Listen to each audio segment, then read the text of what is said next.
Monsieur Allègre, peut-on vous poser une question? Peut-on vous poser une question? Oui, toujours. Très bien. Vous allez à la plénière? Non. Non, vous repartez? Vous êtes arrivé, vous êtes déjà reparti? Ah non, mais j'ai fait mon travail, moi. Ah bon, d'accord. J'ai fait mon travail. Ah, oui.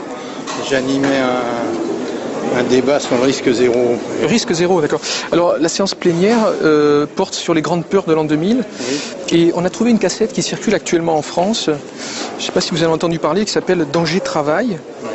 En fait, c'est un film qui va sortir en salle autour de la question du refus du travail. C'est-à-dire des gens qui veulent ne plus aller travailler dans cette société parce que notamment ils invoquent le fait qu'ils ne veulent pas aller occuper les emplois précaires. Qu'est-ce que vous pensez de ça, vous? C'est idiot. Ah bon? Totalement.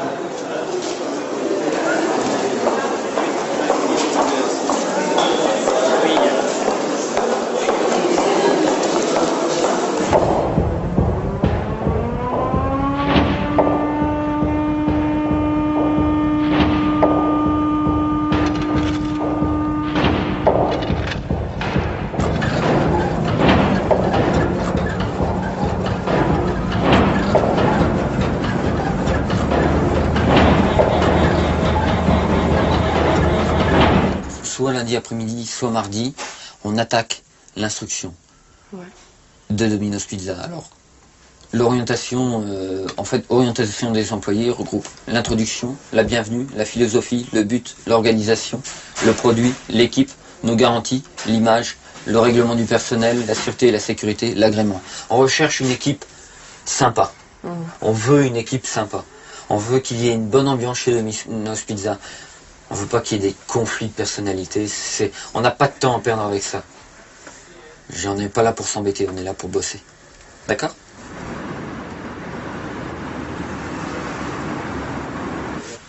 On y va? Le mot, c'est prudence. Je veux dire par là que je ne veux pas de coursier, quand on emploie ce terme, je veux un livreur. D'accord? On fait tout mieux que ce qui nous est demandé. On veut faire les meilleures pizzas, on va avoir le meilleur accueil, on va avoir le meilleur service de livraison, on va avoir les meilleures mobilettes. On est numéro 1 mondial. En clair. Et on veut le rester. Parce qu'on s'y sent bien en tant que numéro 1. Clair et net. D'autres questions? C'est bon. D'autres questions? Appelez. Est-ce qu'on s'installe à Strasbourg? La réponse est oui. Est-ce que le magasin va tourner? La réponse est il y a intérêt. Maintenant, on a dépensé de l'argent, ce sera à vous de le gagner maintenant, parce que ça, on en a besoin. On a mis beaucoup d'argent sur la table. Plus de questions? Je pense qu'il y a un complément qu'il faut que vous vous programmiez génétiquement. C'est l'ambition de l'entreprise, c'est de se faire un client pour la vie. Ah oui, donc notez-vous-le, c'est ce que vous aurez comme phare, un client pour la vie. Ouais. Ne le quittez pas. Ça, c'est vraiment le slogan. Merci Jean-Pierre de m'y faire penser. On a un slogan lorsqu'on a monté la société avec Houston, c'est A Customer for Life. L'objectif, c'est pas d'aller conquérir sans arrêt de nouveaux clients, ça coûte très cher. Ce qu'on veut, c'est s'occuper de nos clients et faire qu'ils sont tellement satisfaits qu'ils vont être en réalité personnes qui vont en ramener d'autres. Donc il faut vraiment se défoncer comme des dingues, et vous verrez, toute l'organisation est faite pour ça, pour keep the customer satisfied. C'est-à-dire tout le temps faire qu'ils soient contents, ravis de travailler avec nous. Il y a un problème, tout de suite on fait ce qu'il faut pour qu'il soit arrangé. Ça c'est extrêmement important, et faire du service, c'est ça. Allez Rachid, tu as eu à combien d'entretiens as-tu eu droit toi déjà? Non, lui il en a pas eu beaucoup. Pas eu beaucoup? Avec monsieur, déjà, 3. Avec monsieur ici Le encore. troisième aujourd'hui. C'est que le troisième? Oh, mais c'est bon, t'es qu'au J'avais début. 203. Ah bon? Non, ça s'arrête aujourd'hui. L'année dernière. Ok, qu'est-ce que tu fais là en ce moment? Je suis en licence de démographie. Je fais l'étude, l'impact économique du tourisme en Alsace. Je reste bouche bée. Ah, t'es médecin toi? Tu fais médecine? Ouais. Ah bon? Tu es en quelle année? Bah, je suis déjà généraliste dans mon pays. Je viens ici pour une spécialisation. Ah la vache! T'es déjà généraliste? Ouais. Ah bah écoute, là vraiment tu m'épates, tu vois. Tu vois, on a déjà eu beaucoup de candidats, mais c'est la première fois que j'ai un médecin.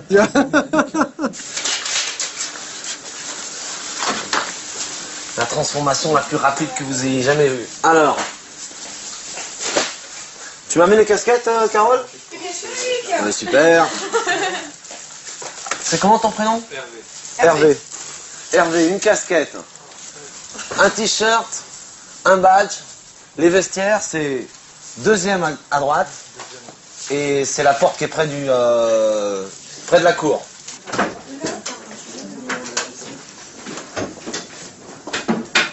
Ça va, messieurs? Bon, allez, vous venez avec moi, là? Ça va? Ils veulent tous rester? Bon, après, c'est bon, alors. Je pense qu'en général, au moment de la tenue, il y en a deux qui sont en courant. Les cheveux ne doivent pas descendre en dessous du haut du col de la chemise d'uniforme. Vous voyez mon col, là? Vous voyez mes cheveux? Voilà, ça descend pas en dessous. Les cheveux doivent être bien peignés, soigneusement coupés, le cou dégagé. Il n'est pas permis de relever les cheveux sous la casquette, pour les hommes. Enfin, je parle des cheveux qui pourraient descendre sur le bas. Les cheveux visibles devant la casquette doivent être au moins 1,5 cm au-dessus du sourcil de l'œil. Vous voyez un peu, je peux les avoir comme ça, mais il faut que j'ai au moins 1,5 cm. Sur le devant, ça irait, toi. Voilà, comme ça. Et sur le derrière, ça va moins. Il faudra récupérer. Les coiffures qui sortent de l'ordinaire ne seront pas tolérées. Comprenez? Toi, c'est clair, il va falloir que ça dégage. Sinon, tu ne pourras pas te présenter à un client avec les cheveux comme ça.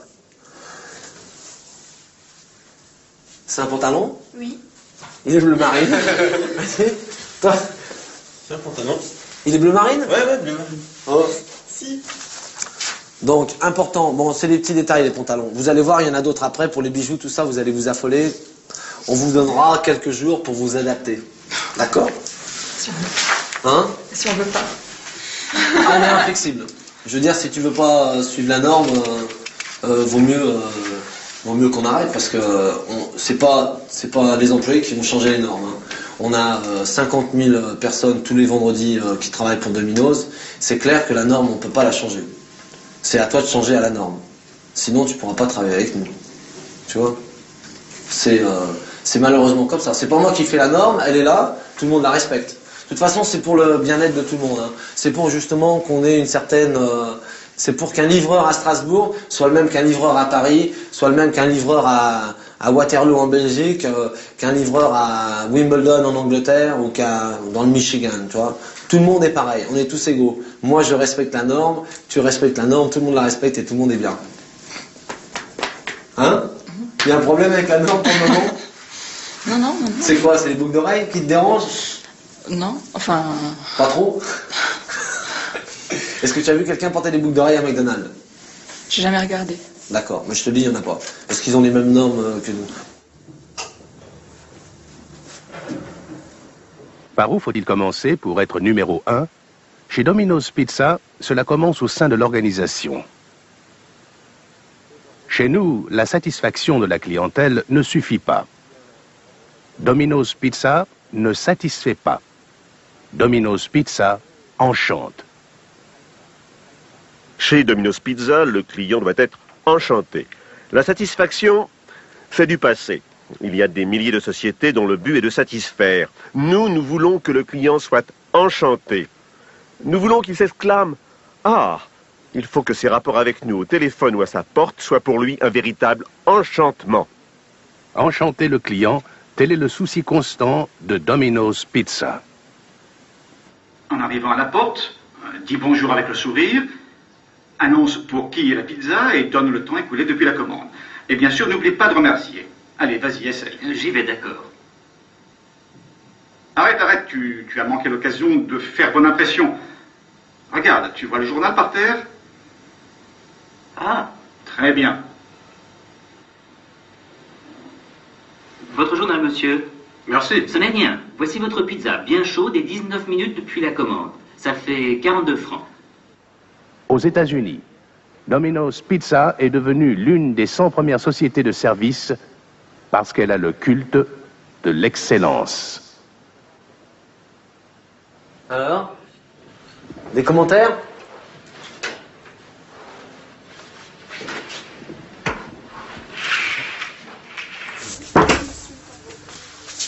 Ça fait du bien de se retrouver normal. Qu'est-ce que je vais dire Ce qu'il faut, c'est que ça soit surtout sur les côtés et derrière. Trouve un système, quoi. Mais que le derrière et sur les côtés, ça soit propre. C'est tout. Ouais, propre, quoi.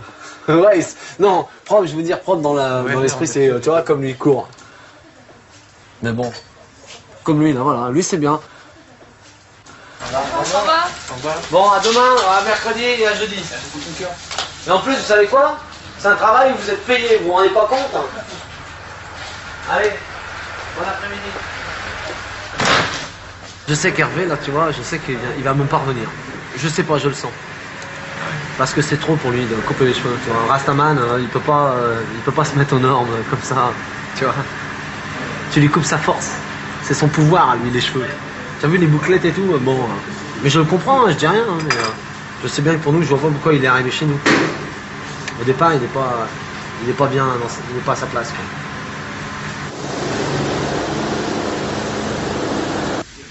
« 15 minutes. Voilà, sinon je m'arrête là. 2 pizzas, 2 coca, 15 minutes, jusqu'à temps qu'il y en ait un qui dit prudence. Prudence. Ok? Si personne vous dit prudence, ça veut dire qu'ils font pas attention à vous. S'ils font pas attention à vous, vous arrêtez et vous recommencez. Vous avez compris? Vous avez vu à quelle vitesse j'allais? C'est à cette vitesse qu'il faut aller. Ni moins vite, ni plus vite. Il faut s'empresser, toujours rapidement. D'accord? On traîne pas dans le magasin. Si vous traînez, c'est qu'il y a d'autres choses qui pourraient être faites plus vite et on vous paye trop. 15 minutes, sans boisson. Prudence. 15 minutes, sans coca. Prudence. Prudence. 4 coca. Comment il nous secoue les pizzas? Arrête-toi, Rachid, reviens. Viens voir une seconde, Rachid, je te fais voir un truc, viens là.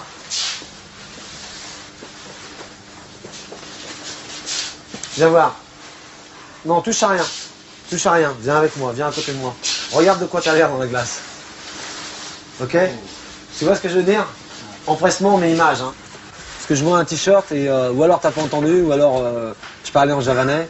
Soit c'est blanc, soit c'est bleu marine. D'accord? Quand c'est blanc, on peut le voir, mais quand c'est vert, alors je veux pas. T'as compris? Tu te souviendras? Super. T'en as des blancs. Tout le monde en a des blancs. Vous allez vous changer, vous me faites voir comment vous installez vos affaires sur le cintre avant de partir. Et si on n'a pas de cintre? Si on n'a pas de cintre, on pleure. T'as pas filmé ça? Au revoir. Je vous préfère en uniforme. Prudence. J'espère que c'est eux qui vont vous payer la coupe. Parce qu'une victime, ils en ont pas une tous les jours. Comment? Une victime comme ça, ils en ont pas une tous les jours. Ouais.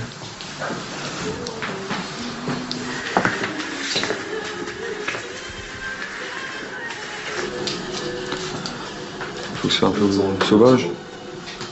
Sauvage? Pas trop. Bah, c'est-à-dire que là maintenant, sauvage, je sais pas. Et voilà Hervé, chef livreur, oui, qui a été chez le coiffeur. Formidable. Bel effort. Ça va? Ça va pas? Si? C'est beau? Ça fait drôle. Hein. Ouais, non, mais ça fait du bien, tu verras. Tiens, mais si tu veux te changer, c'est bon. Vous pouvez chanter, hein, vous pouvez faire les boîtes en chantant, les mecs. Hein. En chantant. Et je faisais mes boîtes en chantant.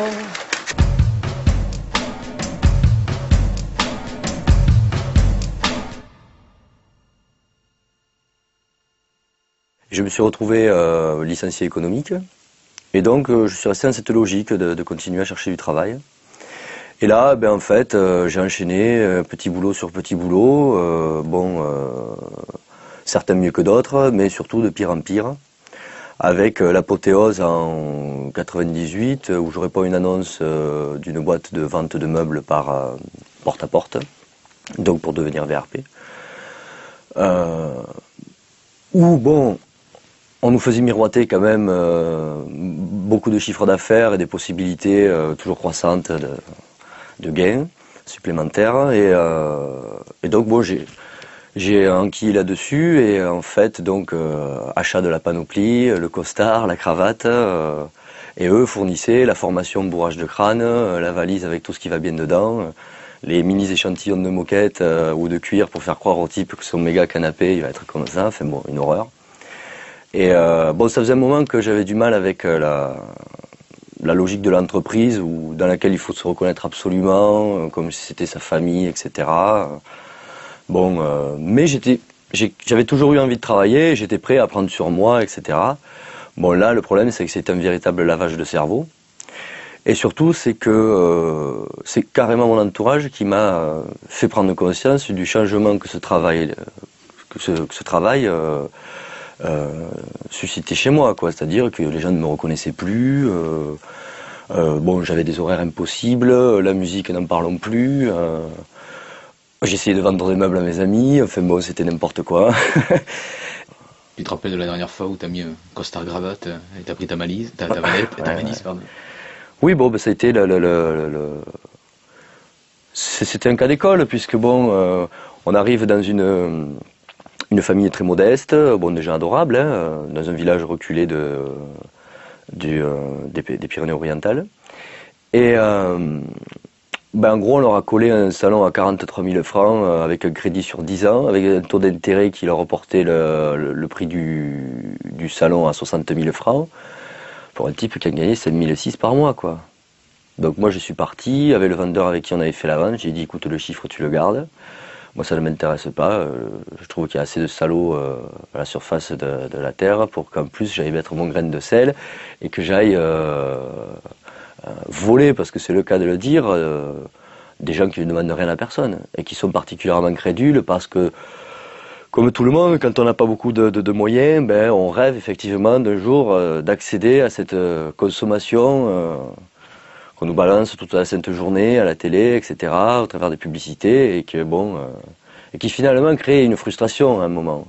Parce que les gens, ils ont envie de ça. Ils ont quand même aussi envie d'avoir un beau salon, une belle voiture, un beau machin. Et quand leur situation ne leur permet pas et que vous avez un ou deux couillons qui se pointent chez eux, qui leur disent bah, j'ai une merveilleuse affaire à vous proposer, avec une formation très très poussée dans la manière de les convaincre, parce que ça va loin, hein, le coût du téléphone, c'est-à-dire qu'on fait semblant de téléphoner à son patron pour demander une ristourne, en faisant bien mariner le client, enfin bon, c'est des trucs classiques quoi, mais ça fonctionne et bon, les gens se font avoir. Et moi vraiment c'était la goutte qui a fait déborder le vase, je me suis dit, de toute façon, enfin, je trouvais que cette entreprise de VRP, elle était quand même très représentative de la logique de l'entreprise en général, c'était ça en fait. Parce qu'on pourrait très bien me dire, mais tu n'étais pas obligé de faire VRP, tu pouvais faire 10 000 autres travails. Mais le problème, c'est que la logique est la même. Dans d'autres, elle est plus diffuse. Mais ça, le fonctionnement est le même. Le fonctionnement est le même. Donc, au revoir. Et c'est vrai que, bon, moi, j'avais besoin de grosses prises de décision comme ça, de phrases fortes. Et je me suis vraiment dit, tu ne travailleras plus jamais. Et je n'ai plus jamais travaillé. Hein. Je n'ai plus eu aucun boulot salarié depuis juin 98. Nous sommes le jeudi 26 février 1998. Il est exactement 14h50 et vous m'avez donné votre accord pour recevoir 10 livrets Passion de l'Égypte pour 39,90 plus 16 rentrées d'envoi ainsi que tous vos cadeaux. Je vous demande 2 petites secondes d'attention. Je vais vous marquer les résultats de la 2e heure au tableau, d'accord? Donc vous avez fait une très très bonne heure. Hein. Je vous marque les résultats. Donc les personnes sur fiche, s'il vous plaît, regardez votre tableau. Vous avez fait la première heure du 3,3 DEG. À la 2e heure, vous avez fait du 4,53, c'est très très très bien. Nous sommes le jeudi 26 février 1998. Il est exactement 15h30 et vous m'avez donné votre accord pour recevoir 12 fiches guides forêt vivante pour 39,90 plus 16 rentrées d'emploi ainsi que tous vos cadeaux. Allez Baudero, ça va venir Baudero, hein, ça va tomber. Nathalie, s'il te plaît. Allez Nathalie, le sourire, il faut que ça tombe. Hein. J'ai une note exceptionnelle à lui proposer et que je voulais simplement lui expliquer ce dont il s'agit. C'est très bien Nathalie, c'est une super réponse. Allez, on continue là, s'il te plaît, le prochain, 16% Ilan, 16%. Je t'ai jamais vu à 16%, c'est du 30 qu'il me faut Ilan, c'est du 30. Jasmine, tu continues également s'il te plaît Jasmine. Mélanie, le prochain, le sourire, la pêche. On n'oublie pas de verrouiller. Hein. Oui Florence, merci, c'est très bien Florence. Allez, on continue. C'est bien Florence. Florence, vous êtes dans vos objectifs. Mais Fanny également, merci Fanny. Hop, la pêche, le sourire Nathalie. Hein. Bonjour, écoutez, je me présente, je m'appelle John. Je suis superviseur donc, à Téléperformance. On a un écran de contrôle que chaque superviseur a, donc, qui nous donne donc, le nom des téléacteurs, des collaborateurs, leur état, donc savoir s'ils parlent, s'ils sont en attente ou pas, le temps de logage, ce qu'on appelle le logage, c'est le temps depuis lequel ils sont assis sur leur chaise, le temps parlé, donc ce qui nous permet de voir combien de temps ils parlent par rapport au temps où ils sont là, et en termes de résultats, donc le nombre de contacts réalisés, le nombre d'accords, le nombre de refus, et je fais ce qu'on appelle de l'écoute active, c'est-à-dire que j'écoute et que si je sens qu'il manque un petit peu de directivité, de sourire, je le reprends et tout de suite j'essaie de le remettre sur les rails pour conclure. Par exemple, lui, je dirais qu'il manque un petit peu de sourire. Tu mets un petit peu de sourire, Alexandre, c'est bien Alexandre, super, c'est très très bien. Hein. On continue, Sandra s'il te plaît, Mélanie, Stéphane c'en est un. Merci Stéphane, super. Donc un guide argumentaire, qu'est-ce que c'est? C'est une base qui leur permet de pouvoir appeler le client et lui annoncer l'ensemble de ce qu'on va lui proposer. Ces guides argumentaires sont calqués sur une technique de vente qui s'appelle l'AIDA, qui est une technique de vente très très efficace en termes de télémarketing. Donc attention, intérêt, désir, achat, l'AIDA, qui est repris sur ce Si guide. ça vous plaît, vous gardez l'envoi et vous réglez seulement 39,90 € plus 16 francs de frais d'envoi et vous recevez en plus... Je vous rappelle que pour les 2 places de cinéma, c'est l'équipe de Stéphane et Alexandre qui est en tête, hein, avec 10 accords. Hein. C'est très très bien.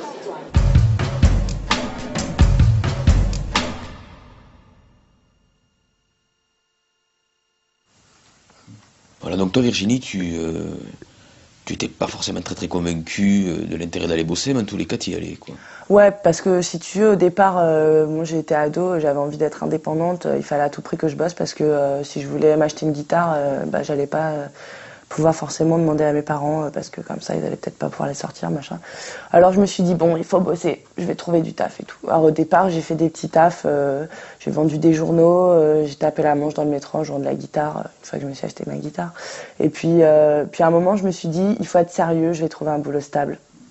Parce que c'est l'avenir de tout un chacun et je fais partie de cette grosse masse de gens. Et j'ai envie de m'intégrer, quoi. Moi, j'ai envie de faire partie de tout ça. J'ai pas envie d'être isolée, quoi. Et puis voilà, j'ai trouvé par l'intérim la possibilité d'avoir un boulot fixe. Alors j'ai commencé à bosser chez Discrete.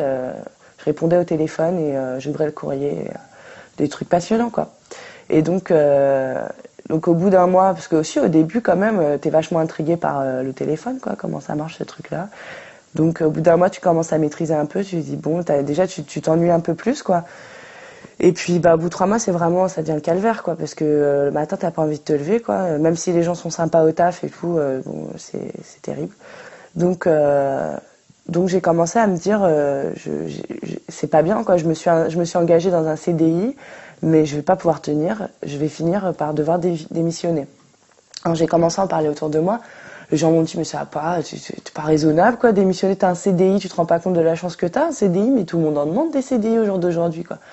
Alors je dis d'accord, c'est vrai, peut-être que je devrais pas. Bon, ce que je vais faire, c'est que je vais essayer de me faire virer, quoi. Donc j'ai commencé à essayer d'élaborer des stratégies. Puis en parlant, je me suis dit mais c'est quand même incroyable, quoi, que les gens ils me prennent la tête comme ça. Alors je me suis dit je vais essayer de leur faire comprendre que le travail c'est pas forcément une fin en soi.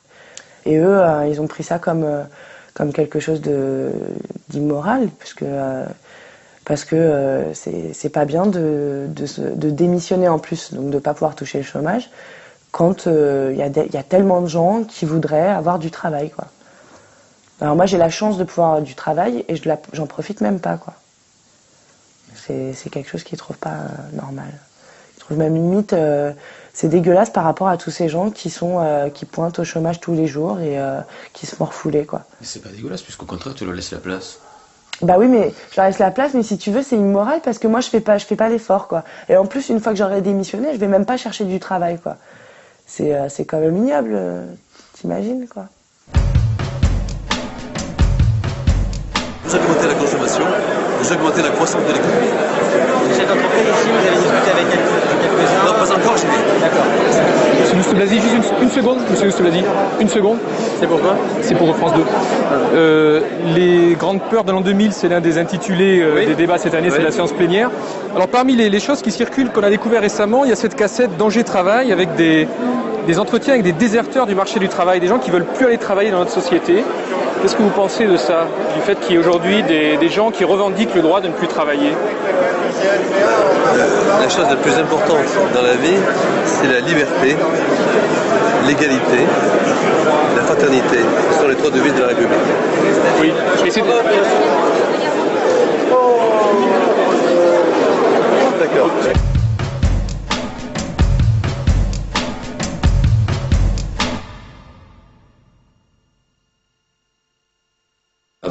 chômage, tu as surtout et longtemps connu le monde du travail. Oui, oui, alors j'ai travaillé donc dans une entreprise, c'était l'aéronautique, et j'étais vivreuse sur binoculaire. Et donc, bon, ça sera... Ah oui, alors c'est des pièces pour les avions. C'est ça, c'est un peu, tu vois, comme si tu étais chez le dentiste, bon, à part que tu le fais sur une pièce, quoi, et t'enlèves toutes les bavures qui sont dans des trous. Donc, je suis restée à peu près 12 ans. Et bon, j'ai été virée pour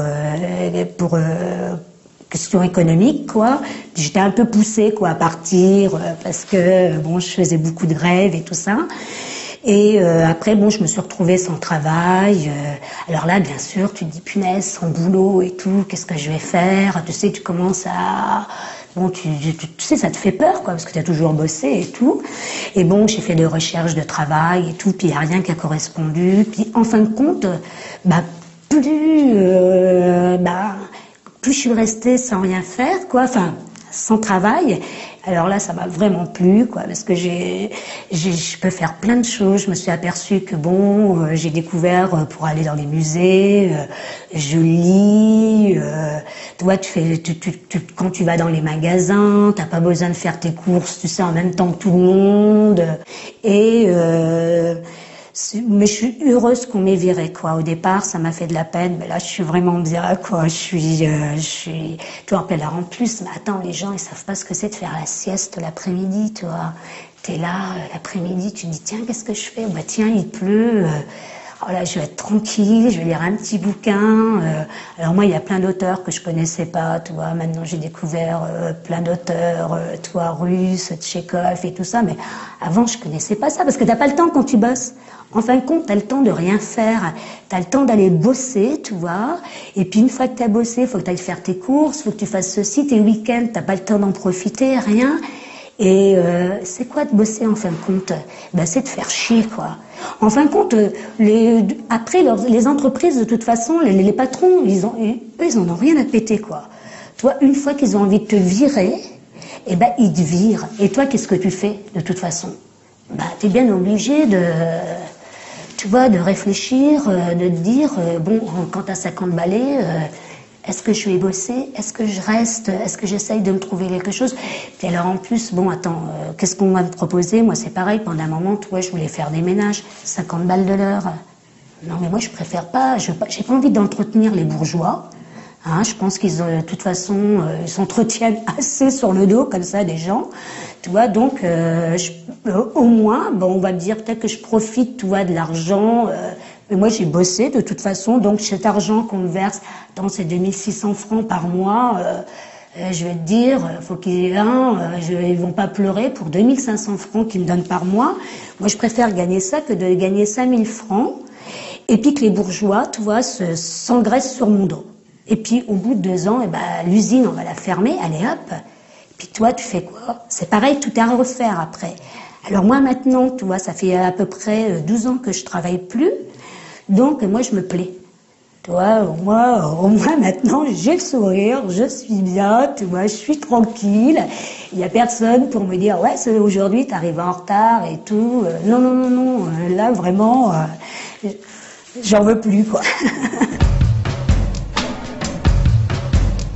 Est-ce qu'il y a le fait que de plus en plus de gens aujourd'hui, semble-t-il, ne veulent plus aller travailler? Est-ce que ça fait partie des choses qui vous inquiètent? Écoutez, si on en arrivait à un moment, en effet, où les gens ne veulent plus travailler, on pourrait renoncer définitivement, en tout cas aux entreprises, et donc le MEDEF disparaîtrait, et ce serait pour moi, évidemment, une grande peur. Parce qu'en Allemagne, en Espagne, des mesures ont été prises par les organisations patronales pour obliger les chômeurs à accepter certains emplois qu'ils refusaient. Oui, si vous voulez, non, on n'en est absolument pas là, mais nous pensons qu'une bonne administration du risque du chômage, c'est tout de même d'orienter celui qui a perdu son emploi vers la possibilité d'en retrouver un. Et donc de lui proposer des emplois, et puis s'il refuse des emplois de sa compétence, de lui faire évidemment à ce moment-là prendre conscience de ce que on ne peut pas être à la fois assuré contre un risque et refuser qu'on le résolve. Et qu'est-ce que vous pensez du fait qu'il y a aujourd'hui des gens, le fait qu'il y ait des gens qui disent stop, on ne veut plus aller travailler, quoi?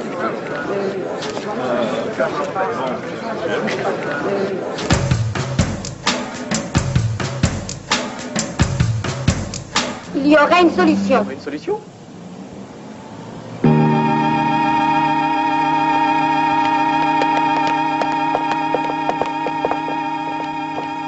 Monsieur le directeur, je serais heureuse que vous fassiez à nos amis les honneurs de notre bande. Mais avec joie. Mais permettez que je vous présente d'abord notre personnel qui se tient toujours à votre disposition. Ce jeune cadre plein d'allant, espoir de notre maison.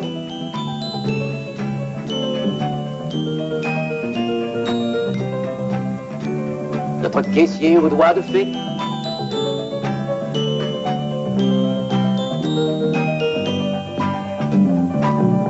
Nous sommes les secrétaires, messagères d'aujourd'hui, ballerines de la machine, Amazon du téléphone, sans lustrine ni routine, nous vous servons sans répit. Discrétion, protection, attention, nous sommes les gardiens. Nous veillons sur vos biens, nuit et jour, soir et matin. Discrétion, protection, attention, nous sommes les gardiens. Nous veillons sur vos biens, nuit et jour, soir et matin.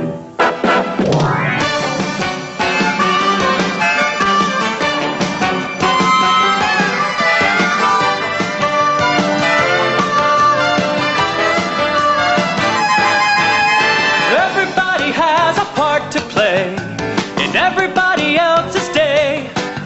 We're all of us connected, and that's how we're gonna stay.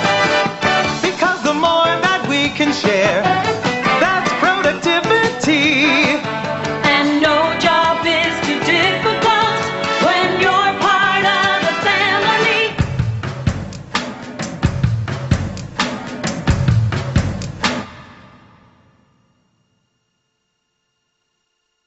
Mon père est ouvrier. Ma mère, à partir de quand j'avais 5-6 ans, est devenue femme de ménage dans une municipalité, quoi. Moi, quand j'étais minot, mon père se déplaçait sur 1000 bornes pour bosser. Il rentrait que le week-end pour faire vivre sa famille. On est né à Marseille, on s'est déplacé à Fos-sur-Mer. C'était au moment où les usines se créaient. Mon père partait le matin, bonne heure au travail. Ma mère, le soir, lui cuisinait la petite gamelle en ferraille avec un peu de riz, de sauce dedans.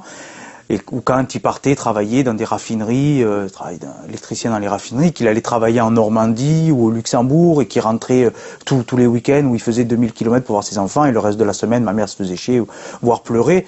Le travail n'a jamais été, pour moi, synonyme de bonheur par rapport à ce que je les ai vus vivre eux. Les discussions sur le travail vont venir a posteriori, en tout cas quand je vais avoir, quand je pars de la maison et que par rapport à ma propre vie aujourd'hui et comme je la vis, comme j'entends la mener depuis une dizaine d'années, qu'effectivement là ça a posé on peut pas dire des débats, mais plutôt des reproches cachés ou des colibés ou des boutades ou des questionnements de la part de mes grands-parents. Alors qu'est-ce que tu fais? Quel travail tu as? Alors qu'au fond, la question leur importe peu, sûrement pour pouvoir en parler à leur coiffeuse ou quelque chose comme ça, parce que ils me voient heureux, ils se posent pas, ils m'ont jamais vu malheureux. Donc finalement, la question, pour eux, elle devrait pas être si importante, si ce n'est la question de l'existence sociale. Qu'est-ce qu'ils peuvent dire à leur coiffeur, à leur boucher, à leur sœur, à leur cousin, à leur neveu, ou par rapport à mes cousins. Bon, moi, ce que j'ai envie, moi, je tends à être heureux, je tends au bonheur. Ça, c'est aussi mon projet politique. Et qu'à partir de là, j'ai envie de vivre les moments comme j'entends les vivre. Par exemple, sur la question du service militaire, j'étais insoumis. J'étais insoumis à un service militaire qui dure 10 mois ou à une objection de conscience qui dure 20 mois. Donc, très aisément, quelque chose qui dure 40 ans ou 50 ans, c'était d'autant plus facile. Donc, si j'ai été insoumis au service militaire parce qu'il y avait plein de valeurs qui m'allaient pas, et surtout le fait qu'on me demande de faire quelque chose pendant une année sans mon consentement, sans que je puisse avoir prise sur ce que je faisais, on peut facilement imaginer que si on me propose un service militaire ou un service de travail obligatoire de 40 ans, j'y refuse d'autant plus. Aujourd'hui, moi je suis au RMI, donc je suis chercheur d'emploi, chômeur, quelqu'un qui est censé se morfondre sur lui-même, vivre mal, plonger dans l'alcoolisme, dans la dépression.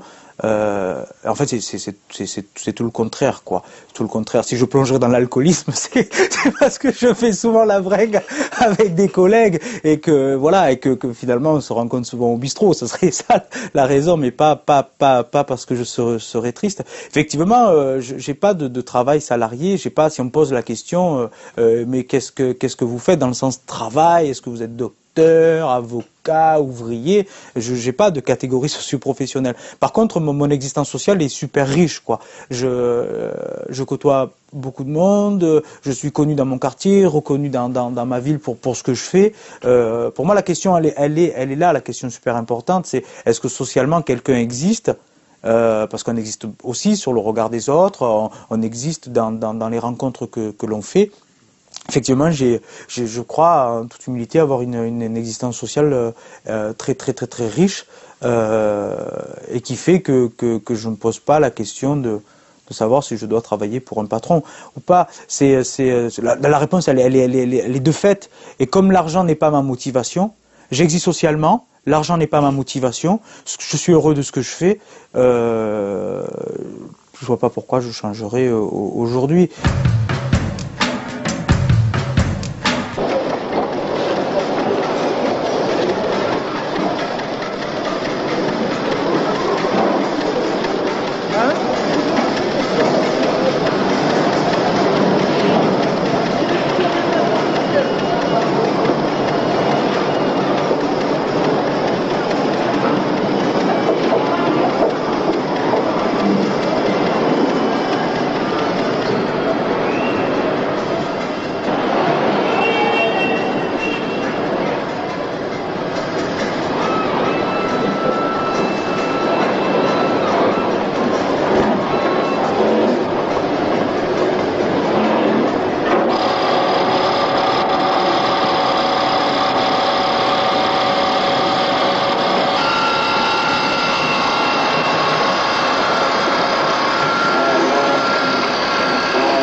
C'est pas simple d'écrire une chaîne.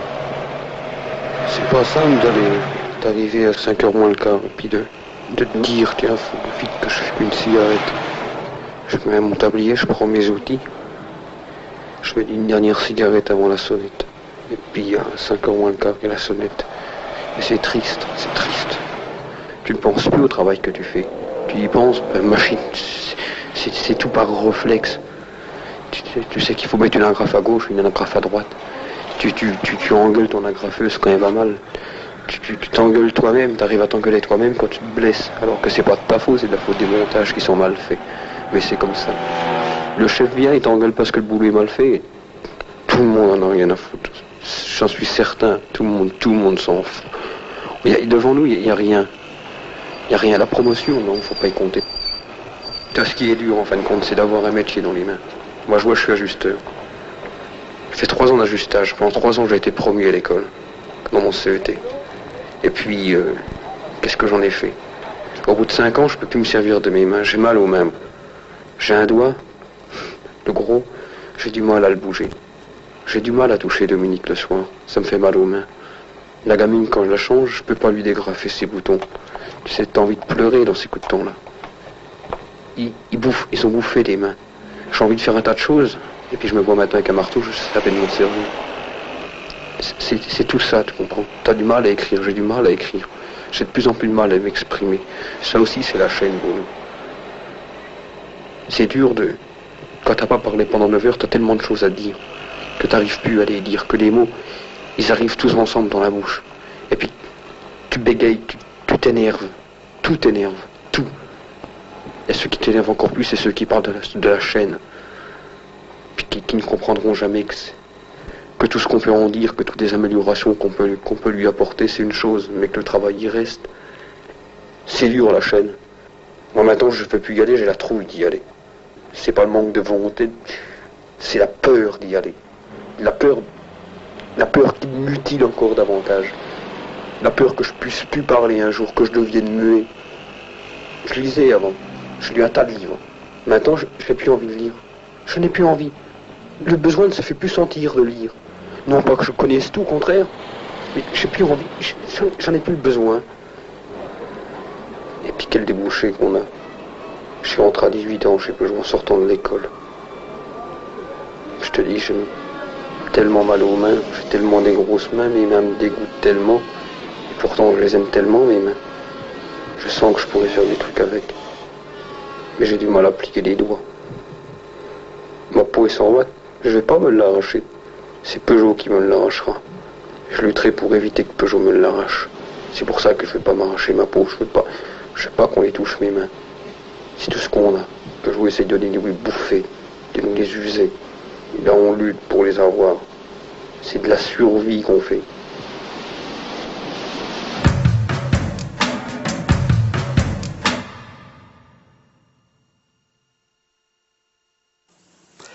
Pues yo era un trabajador modelo hasta aproximadamente el 82. Trabajaba en una fábrica y anteriormente había trabajado en un montón de sitios, ¿no? Y en el 82 trabajaba en una fábrica ya bastante grande, en una multinacional, con un número de trabajadores pequeño, de unos 300 éramos, y la idea que yo tenía de la vida y del trabajo era que tenía que ser un hombre de provecho, y un hombre de provecho era un hombre que trabajaba, que un día se casaba, que tenía hijos, que seguía trabajando y que se moría después de haber trabajado muchísimo en la vida. Pero eso era la idea que yo tenía de un hombre de provecho. Entonces, en la fábrica me aguantaba medio porque me metía a sindicalista.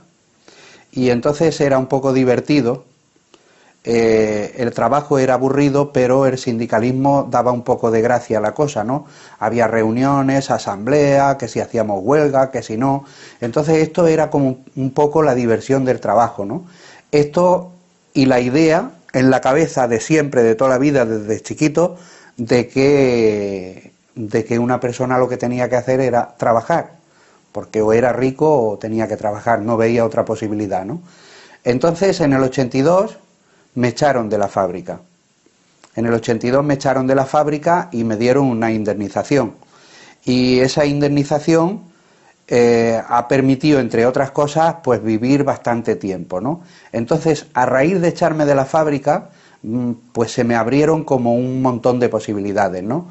Es como el que está al borde de un precipicio, llega alguien, le da un empujón y cuando va por el aire descubre que puede volar, ¿no?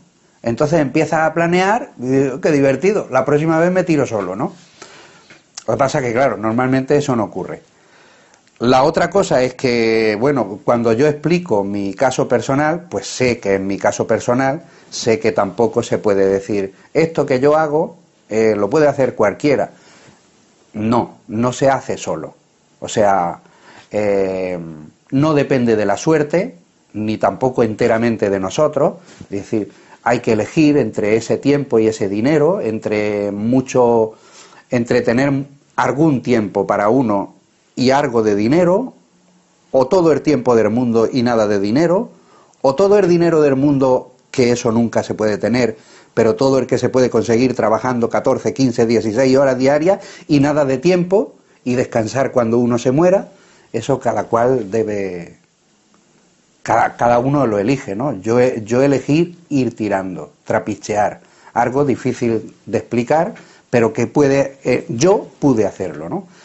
Lo que ha pasado es muy sencillo, porque a mí me consta que eso no solamente me ha pasado a mí, le ha pasado a más gente. Lo que pasa es que no hay publicidad, ¿eh? No es algo que se dice en los medios, ¿no? Hay 3 millones de parados, de los cuales un 55% no quiere volver al trabajo. No, eso nadie lo dice. Empezando por los propios parados, ¿no? Pues entonces el hombre yo le decía, lo que ha pasado es muy simple. Y es que ustedes, hace unos años nos echaron por la puerta grande y ahora nos llaman por la puerta chica. Ven a trabajar, hacer lo mismo que antes, pero en vez de 8 horas 12 y en vez de cobrar 100 a cobrar 80. Y ustedes esperan que se les llene la fábrica de parados buscando esa maravillosa ocasión de trabajar. Y entre tanto, en ese tiempo que nosotros ha pasado desde que ustedes nos echaron por la puerta grande hasta que nos llaman por la pequeña, hemos aprendido a vivir sin trabajar. Il était un sacré patron, il était un sacré patron qui ramassait plein de pognon, il habitait dans notre région. Écoute bien ce que dit François Michelin à la page 198. De très nombreux salariés de la maison savent que la loi sur les 35 heures repose sur des idées complètement irréalistes, évidemment. On n'a pas le courage de dire que plus on travaillera, moins il y aura de chômeurs.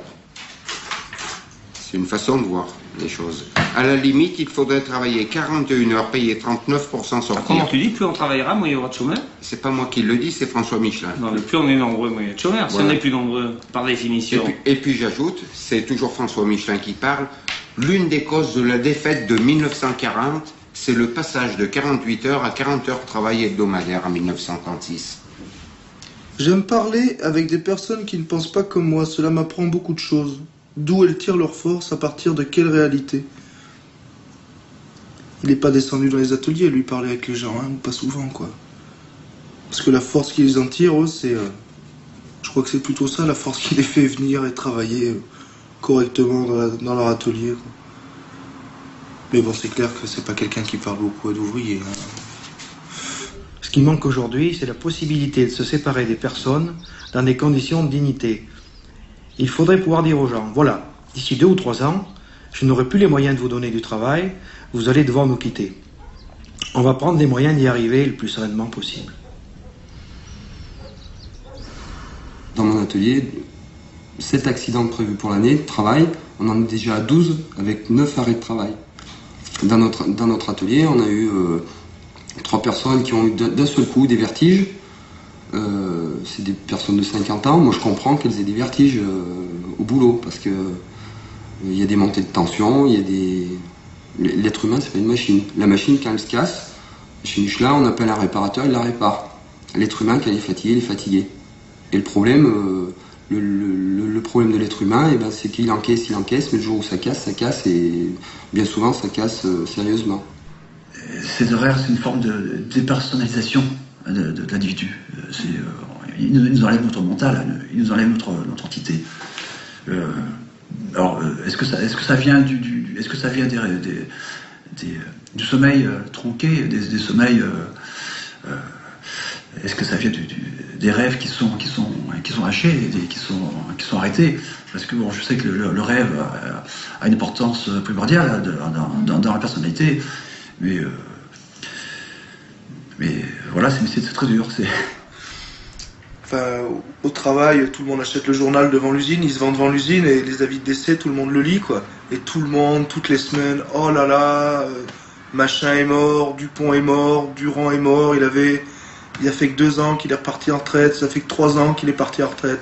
Il y en a qui sont pas arrivés en retraite, ils sont morts, ils ont même pas vu la retraite, quoi.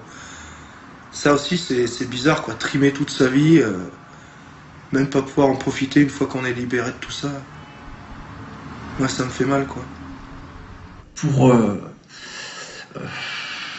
synthétiser un petit peu ma vie chez Michelin, je dirais 30 ans d'ancienneté, et je dirais 30 ans de clandestinité, c'est ça on peut dire. 30 ans de répression mentale. On peut le dire comme ça, c'est voilà.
no che impego, ma di che traune munesian, ma un po' di volte mai finian, vesti la causa di l'usino, un periodo per 40 anni, lo patron mi faisait la mino, des yeux mi picciu un pan, malgré che si de pauvre, au travail pas content, au travail pas content.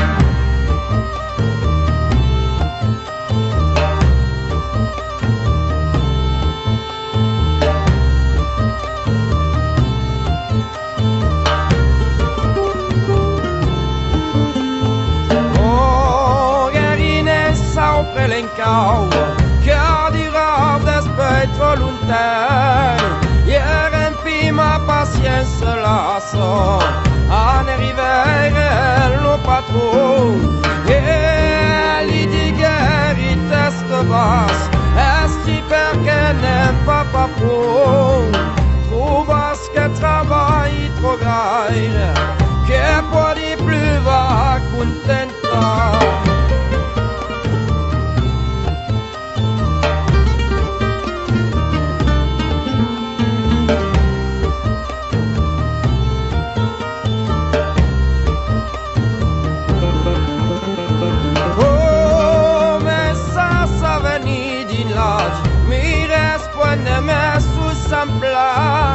Despre că chite muestru bragi, es ma paie pesias penia, se vos egarda ien juscar, es per pietar es fini, o doanica che giù in caro, e crezeu de me stavani.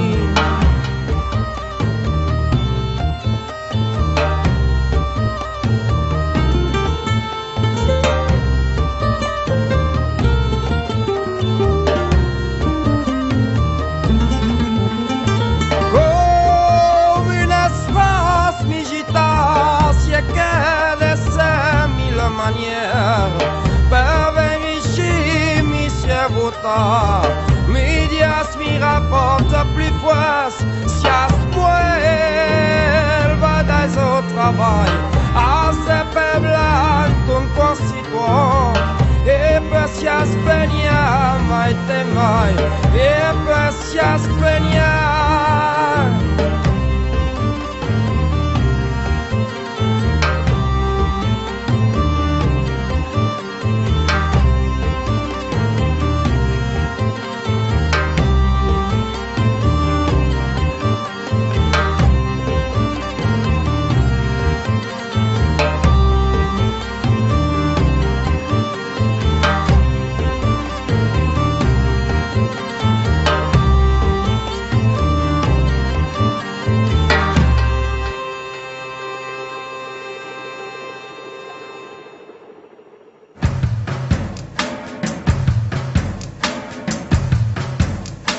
On a trouvé une cassette qui circule actuellement qui s'appelle Danger Travail, et ce sont des témoignages de déserteurs du marché du travail, de gens qui veulent plus aller travailler car ils considèrent que la précarité ou que les emplois actuels ne les satisfont pas. Qu'est-ce que vous pensez de ces points de vue? Dans le commerce. Est-ce que vous pensez qu'il faut prendre des mesures coercitives contre les gens qui refusent aujourd'hui de travailler? Oui, moi je trouve anormal. J'en connais aujourd'hui qui font des calculs assez savants en disant j'ai une assistance, un soutien, j'ai été licencié aujourd'hui, donc je suis capable de tenir, alors qu'on leur propose du travail. J'ai proposé du travail à des gens à l'époque où je cherchais follement des salariés, et j'en ai trouvé qui ne voulaient pas rejoindre mon entreprise. C'est aberrant, c'est anormal. Je pense qu'ils n'iront pas loin. Je suis dans le coin, oui. Ils ne se rendent pas compte de leur propre situation. Il n'y a pas de miracle. Non mais, attendez, après, si vous voulez faire marcher les gens, si vous voulez que l'économie marche, que le peuple se mette en marche, il y a des moyens très simples, c'est classique, c'est soit vous faites peur aux gens, vous prenez des mesures coercitives, soit vous faites peur, soit vous faites envie, soit vous donnez envie d'aller bosser, et suivant les cultures et suivant les périodes, il y aura peut-être un petit coup de je vous fais peur, un petit coup je vous fais envie, c'est le bâton et la carotte, c'est les grands classiques. Mais c'est de la technique, si vous voulez. Donc c'est plutôt la carotte que le bâton. Oui, oui, c'est plutôt la carotte. Ou les deux. Ouais, bah, c'est un peu des deux, il faut quand même. Je crois savoir qu'à New York, par exemple, vous avez des systèmes de RMI aux États-Unis, mais on oblige les gens à qui on donne un revenu minimum à donner quelques heures par jour de travail à la collectivité. Alors vous avez des ingénieurs au chômage ou qui sont dans une mauvaise passe, qui touchent un RMI, mais qui vont, par exemple, nettoyer les rues ou faire des travaux d'intérêt collectif pour la municipalité, etc. Et ils n'y trouvent d'ailleurs pas rien à redire, enfin je veux dire, ils le font très volontiers. Il est grand temps qu'il y ait des mesures un peu coercitives. Les autres le font, si nous on ne le fait pas, on est en danger. Qu'est-ce que vous fabriquez? Je dirais une société de service, société de bourse, donc une société de service. De bourse, c'est-à-dire De bourse, c'est-à-dire j'ai des clients qui achètent et qui vendent, qui me confient leur épargne, j'ai 95 salariés, et donc c'est une société de service. Je rends des services si les gens ont envie de me confier de l'argent et s'ils trouvent que je leur apporte une valeur ajoutée par rapport à d'autres prestataires qui font le même métier que moi. D'accord.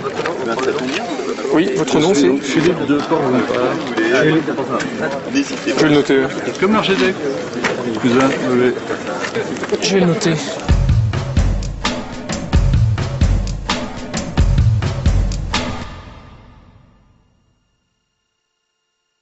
Il y a deux possibilités à mon avis. Je veux dire, on est dans un système, soit on fait rentrer de l'argent, soit on évite qu'il sorte. Et moi j'opte pour la deuxième solution parce que ça me laisse du temps libre. C'est une contrainte commune entre c'est se lever le matin pour aller à l'usine, c'est aller au WC rapidement, je sais pas, en 1 heure, il faut que tout soit fini, déjeuner tout prêt, à la douche et tout, partir comme ça au travail toute sa journée, revenir le soir. Je trouve que c'est une sacrée contrainte. Moi, calculer mon argent, regarder avec les peu de moyens que j'ai, comment essayer de finir mon mois, c'est une contrainte aussi, mais je préfère celle-ci que l'autre. Bon, si j'ai faim, j'irai travailler, mais au-delà de la faim, si je peux continuer à vivre comme je vis, j'hésite pas. Je préfère me rationner, mais avoir bon temps. Ce qui est formidable. Si je décide de lire un livre, je peux le lire en 48 heures, 24 heures. Je veux dire, qui a cette possibilité-là aujourd'hui? Je vis ce que les retraités vivent. En fait, je me sens vachement d'affinité avec les retraités. Parce que aujourd'hui, je suis comme eux, quoi. J'apprends à établir mon temps, à trouver des rythmes qui me sont propres, à sortir du rythme du travail qui est pas un rythme véritablement humain, quoi. C'est plutôt un rythme mécanique la plupart du temps. C'est quand même beaucoup de production. Je parle pas des gens qui ont une qualification à vendre. Je veux dire des gens comme moi qui sont arrivés sur le marché du travail sans véritable qualification. Il y a quand même, je veux dire, généralement, ça dépasse tout ce qui est imaginable. Moi, je me souviens des moments donnés, après des 3-8, ce type en travail d'usine, je rentrais, j'étais un vrai bof. Je mettais des pieds sur le meuble en face et je regardais la télé. Et je me vidais, et je dormais souvent, une heure après m'être installé comme ça. Il y a tout qui m'échappait. Je veux dire, il y a tellement de choses qui interviennent sur le fait qu'aujourd'hui j'en suis là et pas c'est le chômage, mais ça c'était le truc qui a déclenché. Par la suite c'est parce que j'ai mordu dans quelque chose qu'il fallait pas mordre, c'est-à-dire la liberté et le temps. Et ça maintenant je sais ce qu'elle vaut et j'aurais beaucoup plus de mal à la monnayer.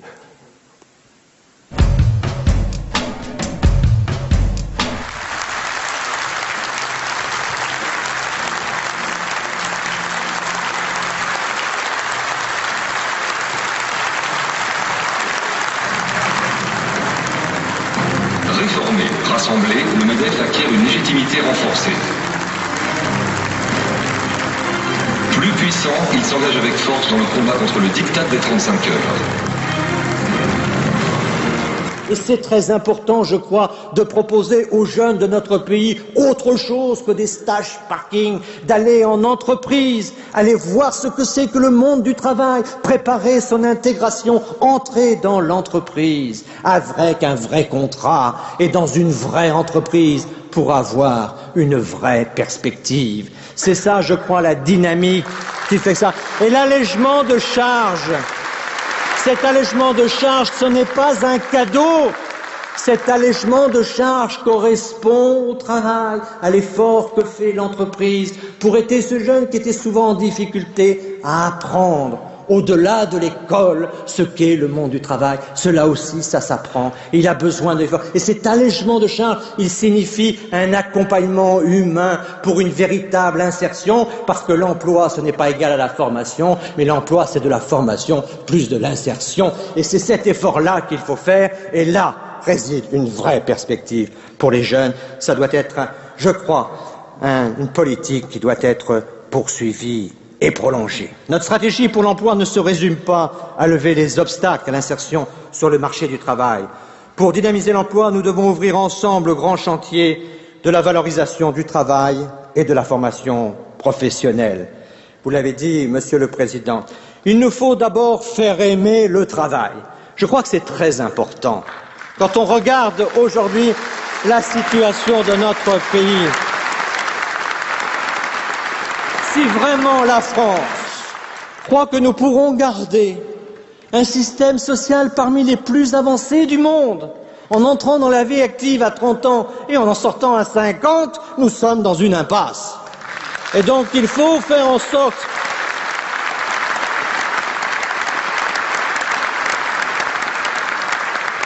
il faut faire aimer le travail aux jeunes. Quand je vois évidemment qu'on rêve toujours ou de prolonger la formation ou d'avancer la retraite, je me dis c'est qu'on ne fait pas assez d'efforts dans notre pays pour faire partager le goût du travail et le besoin de travail. Aimer le travail, c'est d'abord une bataille économique.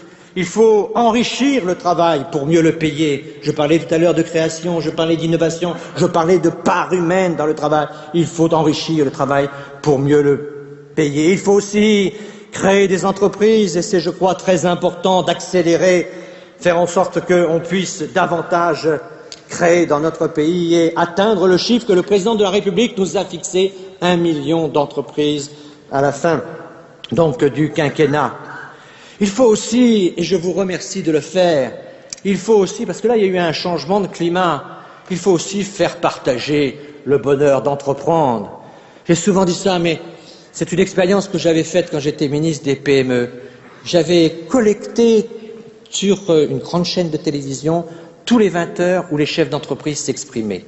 Et donc il y avait quelque chose comme 110, 120 chefs d'entreprise qui s'étaient exprimés au total pendant une année.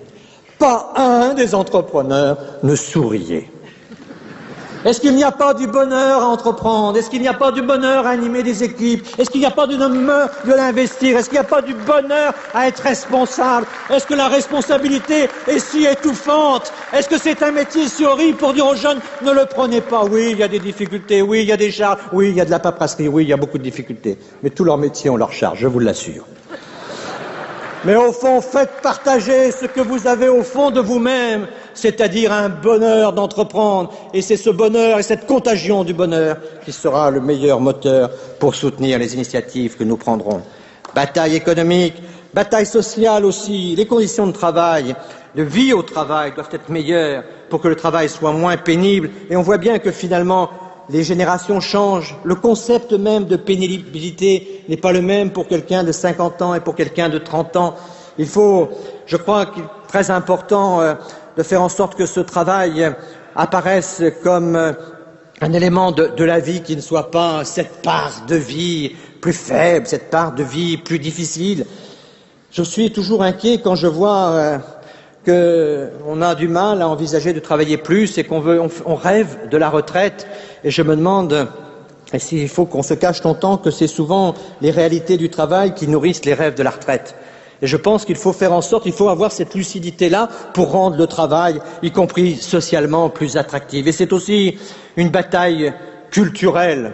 c'est une bataille culturelle très importante.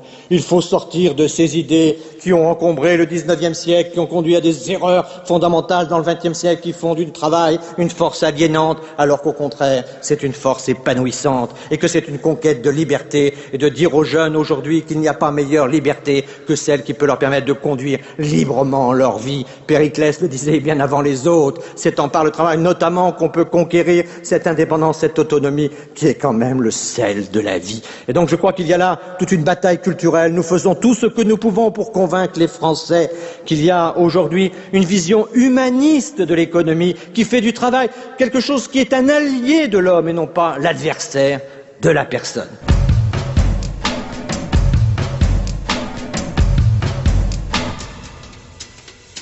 Dites-moi, Roger, votre travail est-il achevé? Pas tout à fait, c'est presque fait. Y'a pas de souci, aucun ennui, tout sera fait pour midi. Parfait, parfait. Et vous rendrez? Dossier classé et terminé. Sur le suivant, nous sommes penchés. Monsieur, que faisons-nous pour vendredi? Je vous accorde l'après-midi. Quel bonheur, oui, quel bonheur. Du matin jusqu'à 6 heures. Quelle harmonie, quelle énergie. Une année pour vendredi.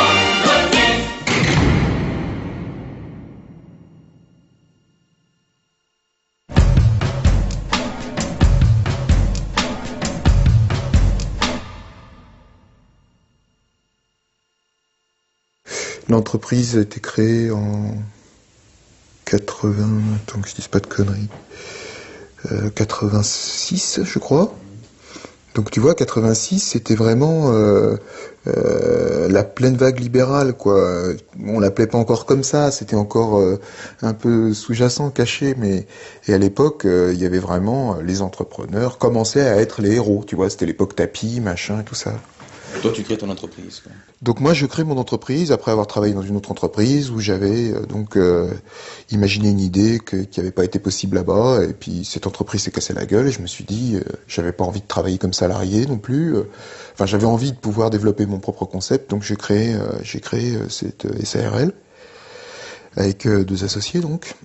Et voilà, on a fait de la communication événementielle. À l'époque, c'était le début pendant 8 ans. C'est-à-dire que c'était le début des mises en scène, en fait, un petit peu, tu vois, d'assemblée générale, de congrès, de trucs comme ça. Donc, on faisait les éléments qui figuraient, qui pouvaient être le logo, machin, taillé en polystyrène, peint en doré, en 8 mètres de long. Ça pouvait être des décors, monter un bateau sur la scène, monter, je sais pas, un peu n'importe quoi, des hommes sandwich qui se trimbalaient pour créer des petits événements, quoi. Et donc, ça marchait plutôt bien. Mon banquier m'a fortement poussé à m'endetter, d'ailleurs, à l'époque. Investir et tout. Et je prends 3 semaines de vacances, je voulais prendre du recul et je décide de faire une randonnée dans le Hogar. Donc j'avais un petit peu préparé ça et tout, mais pas très bien probablement. Et en bref, je me suis trimballé, j'ai marché 8 jours et le 8e jour j'étais dans des éboulis rocheux et un bord de la crête sur lequel je me promenais, quoi. Il y a 3 mètres sur 3 qui sont descendus d'un coup, quoi, parce que c'est de la roche fragile. Je me suis retrouvé avec la jambe en bouillie en bas. Donc finalement j'ai gardé la jambe, mais ça m'a quand même valu 7 mois d'hôpital et de rééducation et obligé de prendre un recul important sur tout ce que j'avais fait jusque-là, quoi, puisque c'était d'un seul coup dérisoire par rapport à ce que je venais de vivre et pendant les 2 heures où j'étais allongé dans le désert à ramper, en me demandant, il y avait peu de chances quand même que je m'en sorte. Donc j'étais obligé de réfléchir sur fondamentalement qu'est-ce que j'avais fait de ma vie, puisque je pensais à ce moment-là qu'elle allait se terminer là. Et donc après, qu'est-ce que je voulais en faire pour la suite, quoi. Je veux dire, c'est une expérience qui te marque et tu peux plus après recommencer la vie quotidienne comme avant. À partir du moment où je suis sorti en fait de rééducation, j'avais des proches, des amis, des gens de ma famille à qui je disais déjà que je ne voulais plus refaire ce que j'avais fait pendant 10 ans, plus travailler dans ce milieu stressant et speed, etc. Et qui me disaient, oui, mais alors qu'est-ce que tu vas faire ? En fait, c'est aussi pour ça, je pense qu'au départ, j'ai pas imaginé que je pouvais ne rien faire. Il y a un tel conditionnement quand ça fait 15 ans qu'on travaille, que bon, on doit travailler, quoi, on doit travailler. Et puis finalement, je dirais, le recul que ça donne, le chômage. C'est pour ça que beaucoup de gens, je veux dire, même qui veulent retravailler, ont du mal à s'insérer. Il y a aussi quelque chose de psychologique. C'est-à-dire qu'on réfléchit ce qu'on n'a pas le temps de faire d'habitude. Puis d'un seul coup, on se dit, mais merde, est-ce que j'ai vraiment besoin d'avoir une bagnole comme ça, par exemple? Est-ce que j'ai vraiment besoin d'avoir une bagnole tout court? Est-ce que j'ai vraiment besoin... Parce que tout ça, c'est organisé en fonction d'une certaine vie. On a une bagnole parce qu'on a besoin pour aller travailler. Sinon, bon, il y a plein d'endroits où on peut se débrouiller sans bagnole, quoi. Il y a les transports en commun, il y a les trucs. Est-ce que j'ai besoin d'acheter de l'eau en bouteille? Est-ce que je peux pas boire de l'eau du robinet? Est-ce que j'ai besoin d'avoir un niveau de vie tel? Est-ce que j'en ai fondamentalement besoin qui m'oblige, en fait, à passer... On dit 8 heures, mais on sait très bien que pour la plupart des gens, et moi dans les métiers que je faisais, c'était beaucoup plus, en général, 10 ou 12 heures par jour à me casser le cul pour gagner du fric, pour finalement tenir ce système de vie simplement, avec pas le temps de lire, pas le temps d'aller, pas le temps de profiter de ce qu'on pourrait profiter avec de l'argent, c'est-à-dire d'un spectacle culturel, machin et tout, parce que tu sors du boulot à 8h30, c'est raté pour la séance de cinéma, c'est raté pour aller au théâtre, c'est raté pour, tu vois... préoccupé en permanence parce que aujourd'hui on dit, par exemple, j'entends des slogans libéraux du style chacun doit être le manager de sa propre activité, tu vois. Mais quand tu es le manager de ta propre activité, mais tu penses qu'à ça. Si chacun est un centre de profit pour son entreprise et que c'est sa préoccupation principale, eh ben ça veut dire que le soir, il est là à penser comment demain je vais faire pour convaincre tel client et comment machin. Et que le gars, il peut pas se mettre à se dire bah le boulot c'est fini, tiens, je vais prendre un bouquin, je vais regarder un spectacle de danse, je vais faire, je sais pas, ce qui tu vois, ou quelque chose de complètement différent. Tu t'as plus le temps. Pareil pour la vie affective. Je veux dire, si t'as une femme, si t'as des enfants, si t'as des gens autour de toi, des gens que t'aimes et à qui t'as envie de consacrer du temps, dans ta tête, tu n'es pas disponible à partir du moment où tu es conditionné dans ce truc-là. Et c'est tout ça que j'ai réalisé en fait relativement progressivement. Voilà, donc c'est. Le problème, c'est, comme tu disais, quand j'étais chef d'entreprise, je pouvais pas imaginer ça parce que justement, j'étais pieds et poings liés, j'imaginais pas. En fait, du jour au lendemain, quand tu te retrouves aussi avec beaucoup moins de revenus, tu es obligé d'envisager une autre façon de vivre. Et petit à petit, ça t'amène vers l'idée que finalement, cette façon de vivre, elle est peut-être vachement mieux. Et que c'est peut-être comme ça qu'il faut vivre, tu vois. Peut-être comme ça que tu as envie de vivre. Parce que, je sais plus, mais il y a quelqu'un qui a dit on peut pas gagner sa vie à la perdre ou quelque chose comme ça, ou on peut pas perdre sa vie à la gagner, plus exactement. Voilà, c'est ça. Ça, c'est très, enfin, tu vois, c'est vraiment ça, quoi. On perd sa vie à la gagner. Je pense qu'on a des blocages mentaux très importants. L'incapacité, par exemple, de penser l'activité de vie en dehors de la forme salariale, de la forme marchande, il y a aujourd'hui, notamment dans le discours de la gauche plurielle au pouvoir, il y a un retour à la sacralisation du travail, très très grand. On a peine à imaginer l'instauration d'un revenu inconditionnel du citoyen qui ne soit pas dépendante de l'accomplissement d'un travail. Pourquoi est-ce qu'on a peine à imaginer l'existence sociale qui ne passerait pas par le travail? Bon, or, il faut se dire, c'est possible, c'est organisable, ça existe sous diverses formes dans d'autres pays. De même qu'on est un peu dans la situation des révolutionnaires avant 1789, où il était impensable de prendre la Bastille. Il est impensable de transformer la société monarchique. Là, le corps national se pensait comme l'enfant du roi qui était le père. Donc, comment un enfant peut-il vivre sans son père? Et pourtant, on a bien pris la Bastille. Et donc là, je crois, c'est vrai, il y a un travail d'imagination, il y a un travail de décloisonnement mental à faire et de refus des évidences quand on nous dit aujourd'hui, on est revenu, d'ailleurs aujourd'hui, c'est étonnant, quand on lit les journaux, on est revenu au discours du milieu des années 80, où on disait plus de croissance. La croissance est la solution de tous les maux de l'univers. Plus de croissance. Alors on le disait avant quand on avait 5% de chômage. Et on nous disait 1 million de chômage, c'est intolérable. Plus de croissance. Ensuite, on nous a dit, on était à 2 millions. On nous a dit 2 millions de chômage, mais il faut plus de croissance. Il faut abaisser le coût du travail. Et plus de croissance. On est passé à 3 millions de chômeurs. Et on nous dit maintenant, la France, c'est le titre du monde d'aujourd'hui. Je sais pas, c'est pas des lubies personnelles. Vous regardez le titre du monde, si j'arrive à trouver la première page, en cas de fatigue avancée, la France dopée par la croissance mondiale. l'activité économique en France augmenterait de 2,7% au lieu des 2,3% annoncés. Comme si c'était là, barré en première page, tout ça, quelque chose de fondamental qui allait changer l'évolution économique du pays.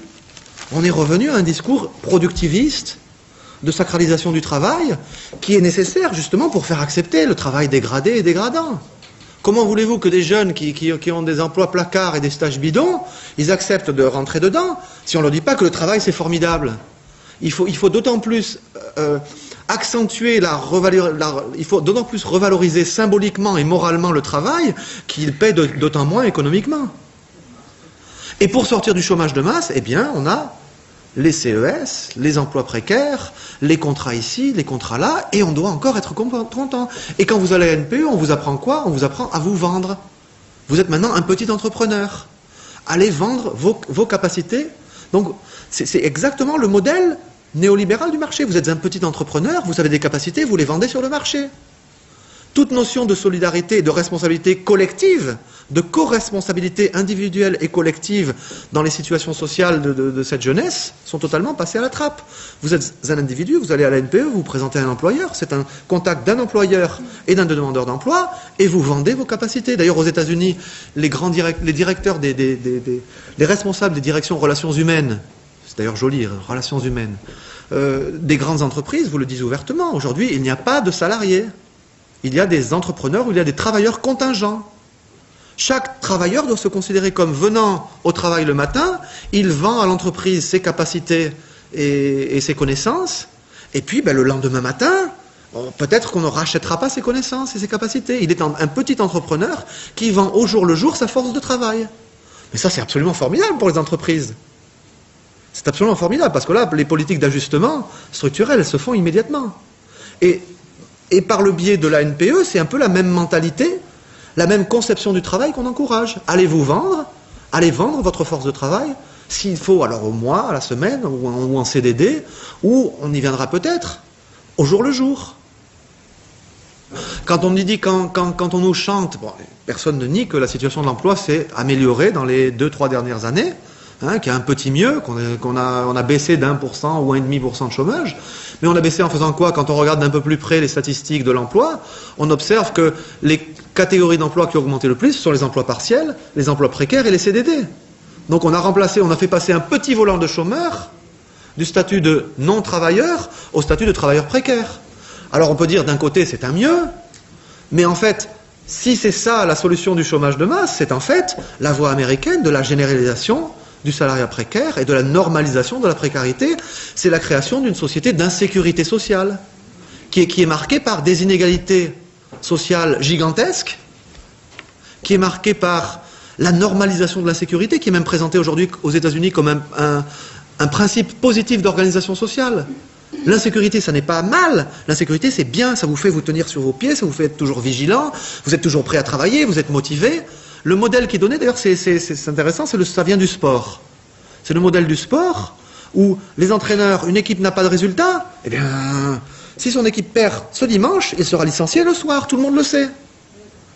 Vous ne faites pas la performance adéquate, vous êtes immédiatement éliminé. Une autre personne sera là pour faire votre performance. Et c'est présenté non pas comme quelque chose de négatif, mais quelque chose de positif, puisque vous tirerez le meilleur de vous-même. Plus vous êtes en situation d'insécurité, plus vous êtes productif, et donc mieux la société se porte. Et donc la création d'une société d'insécurité sociale avancée, c'est ça. Et pour arriver à avoir cette insécurité sociale avancée, il faut s'engager dans une politique de paupérisation de l'État, puisqu'il faut un État faible, un État qui ne protège pas de la discipline du marché. Tout à fait. Et en fait, ça participe, c'est là qu'on voit bien que la montée de l'appareil des dispositifs policiers et pénaux, il participe de la normalisation du salariat précaire. On vous le dit à l'école, maintenant, l'horizon du travail normal, votre vie de travailleur futur, ça sera un emploi d'insécurité. Vous ne le voulez pas, bon, vous avez l'alternative du business. Vous allez faire de l'économie incriminelle, de l'économie informelle de la rue, mais alors là, le coût, soyez prêts à accepter le coût supplémentaire. Votre probabilité d'être incarcéré, d'être arrêté, d'être poursuivi, d'être incarcéré augmente. D'un côté, on vous force, si vous voulez, et puis si vous ne voulez pas, vous tombez dans le système pénitentiaire, qui est en quelque sorte la voiture balai du marché du travail. Et c'est pas par hasard si les principaux clients du système pénitentiaire aujourd'hui, ce sont les jeunes, notamment des classes populaires, des fractions les plus précaires des classes populaires. Il faut savoir qu'en France aujourd'hui, plus de la moitié des détenus ont un niveau d'éducation primaire ou moins, que plus de la moitié des détenus dans les prisons françaises n'avaient pas d'emploi au moment de leur arrestation, que 16% sont considérés comme sans-abri. Bon, et que quand ils sortent de prison, ils ont des situations qui sont encore moins bonnes que quand ils sont rentrés. Et donc, les clients principaux des prisons européennes, c'est les précaires, les toxicomanes ou les personnes liées au trafic de la drogue, et les étrangers. Et donc, on voit ces trois catégories. Ben, c'est quoi? C'est les trois catégories, en quelque sorte, qui n'acceptent pas, ou auxquelles il faut faire accepter, le travail désocialisé, le travail précaire. Eh bien aujourd'hui, on assiste de fait, en bas de la structure de classe, pas en haut, en bas de la structure sociale, on assiste à de nouveau une fusion, un couplage de la question sociale et de la question pénale.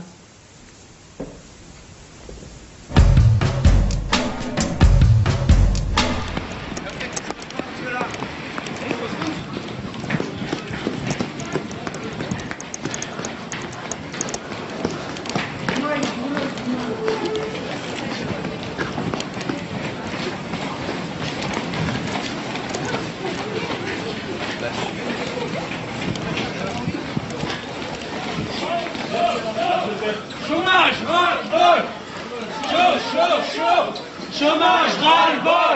Chômage, ras-le-bol! Chômage, ras-le-bol!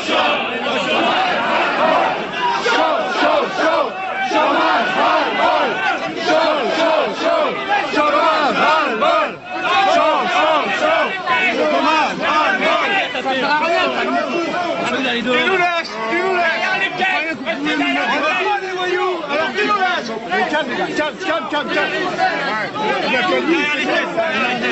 Derrière les caisses.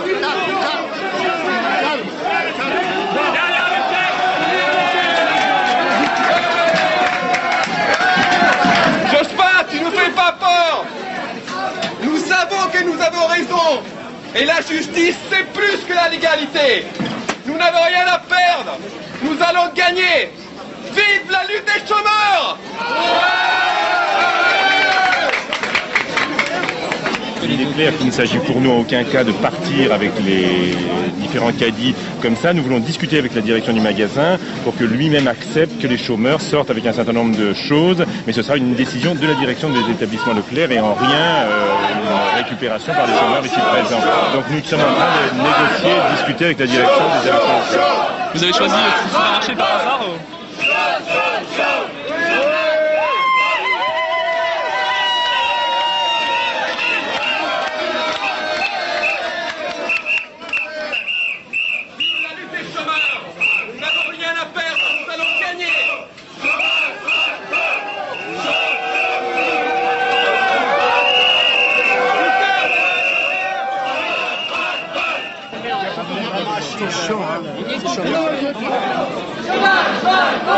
Et ben là, ça veut dire que les chômeurs, ils en ont marre de voir toutes les richesses dans les vitrines et de se serrer la ceinture. Les chômeurs, ils disent que eux aussi, ils ont le droit de consommer, eux aussi, ils ont le droit de participer à la vie. Il n'y a pas de raison que ce soit parce qu'on est chômeur qu'on doive se priver. Voilà, moi j'en ai marre de me serrer la ceinture depuis 3 ans. Et maintenant, c'est fini. Maintenant, je me serre là où je le peux.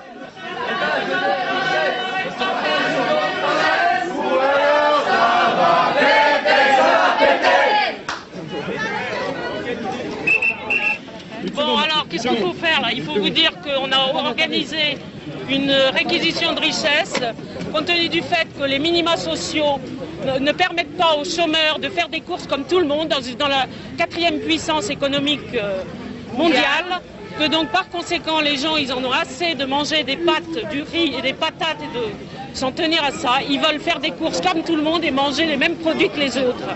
Donc ce genre d'action, c'est pas la première, mais ce n'est pas non plus la dernière. On va multiplier ce genre d'action. Ça, c'est une chose certaine. Elle est jolie, hein. Ça m'a fait craquer.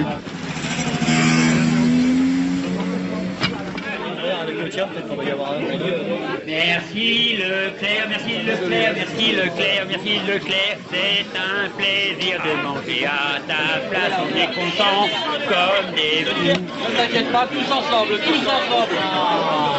Merci Édouard Leclerc, on a le bidon bien rempli. Maintenant je vais digérer et avant de repartir sur de nouvelles actions. Go, go, go, go, go.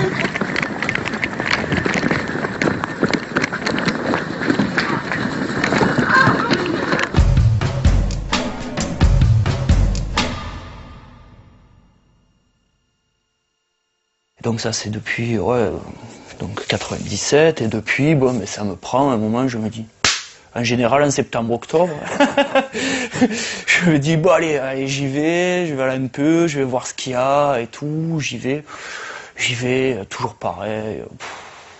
Alors j'ai dit bon mais j'y retournerai la semaine prochaine ou le mois prochain, puis plus ça va, déjà en janvier, février, je commence à, j'y pense quasiment plus, ou des fois dans des crises de mauvaise conscience, je me dis ouais, faudrait que tu y ailles et tout, puis j'ai dit ouais, j'irai demain, ouais, j'irai lundi prochain, ouais.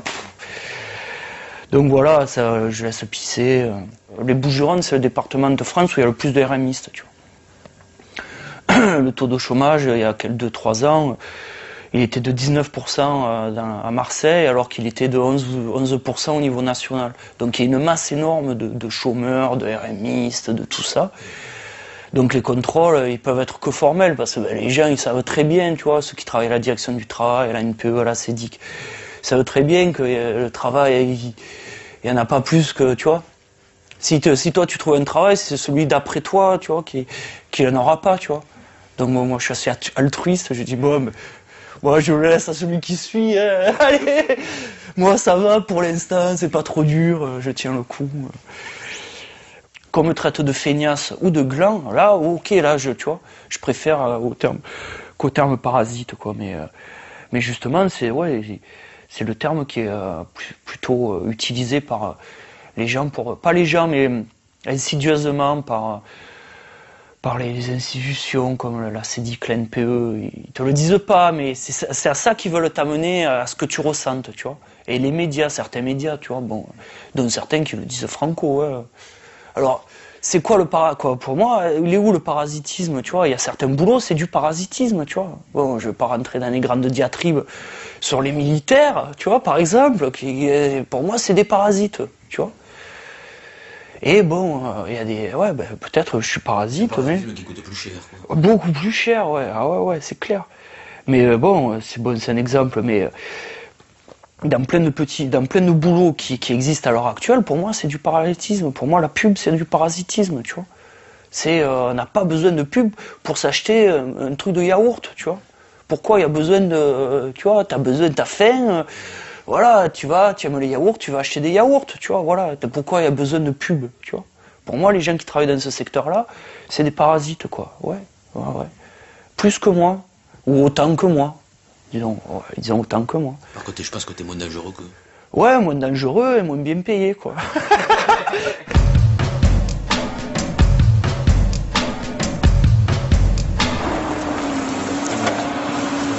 Bonjour, excusez-moi, on peut vous poser une petite question? Oui, bien sûr, oui. Je voulais savoir ce que vous pensez des gens aujourd'hui qui refusent le travail. Qui refusent le travail? Oui, qui refusent de travailler. On pense qu'ils ont tort, parce que le travail, c'est l'épanouissement, c'est le bonheur, c'est la vie professionnelle, c'est indispensable à l'équilibre. Donc je pense que c'est idiot de refuser de travailler.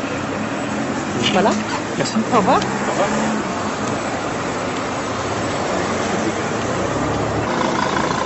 Excusez-moi, vous êtes chef d'entreprise? Oui.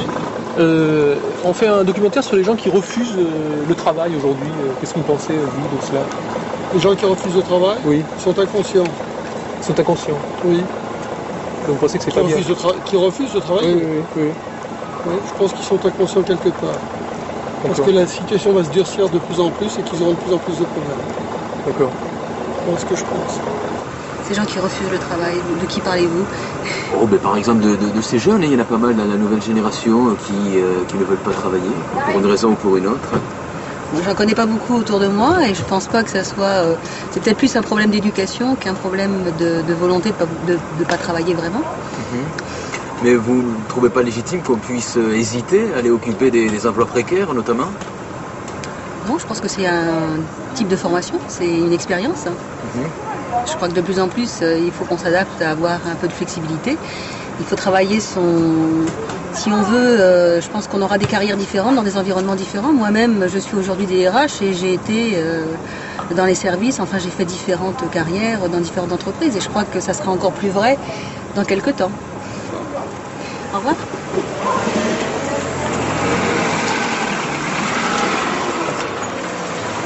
Bonjour, vous sortez de l'université d'été du MEDEF, oui? Non. Non? Non. Bien, bonne route. Merci.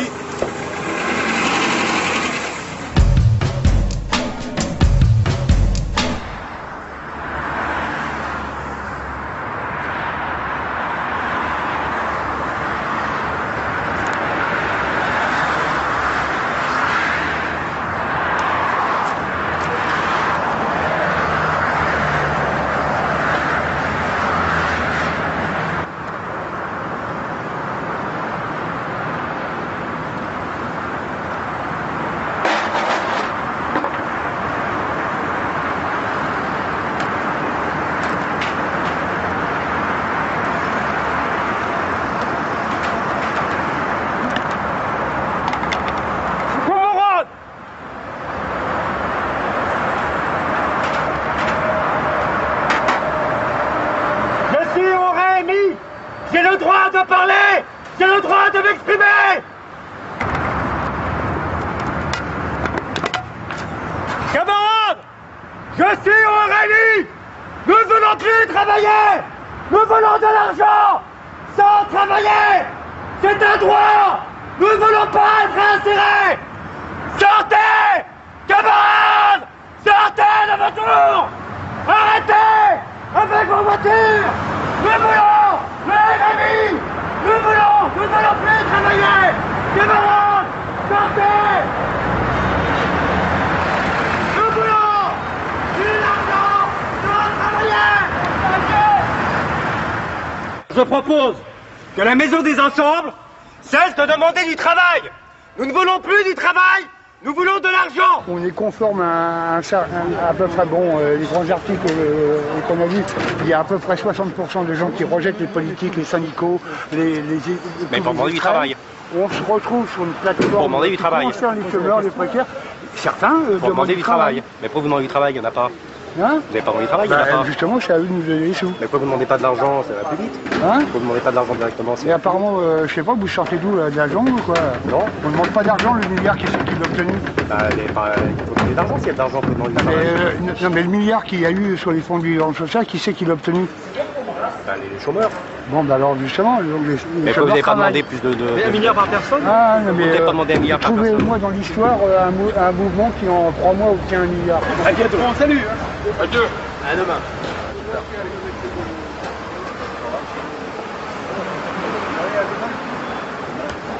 Salut. Salut.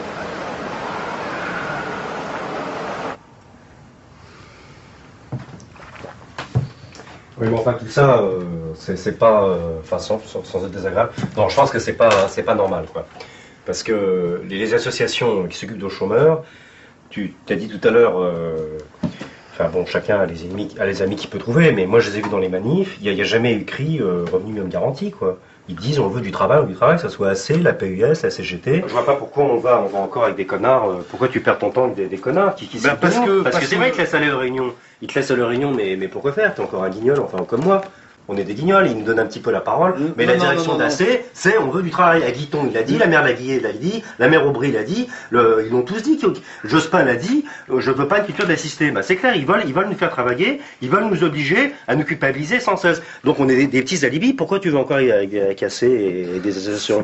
C'est pas si... déjà parce que quand on est hors association, on se retrouve complètement isolé. Ah non, pourquoi? Et c'est moins simple. D'autre part, parce que les associations, ça sert quand même à quelque chose. Moi, j'ai l'exemple là, concret d'une femme qui est venue nous voir. Bon, elle s'est peut-être trompée d'adresse, mais c'est une femme qui était dans une situation de merde, mais pire, j'ai rarement vu.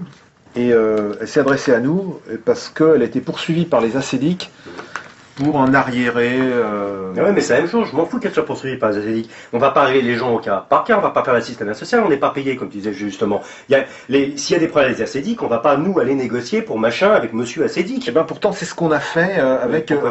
Parce que humainement c'était insupportable de voir cette femme qui allait peut-être se flinguer le lendemain. Et on lui a dit on va essayer de faire quelque chose, et on a pris rendez-vous avec le directeur de la CEDIC, on lui a montré le cas, il a dit ouais effectivement c'est débile, on laisse tomber.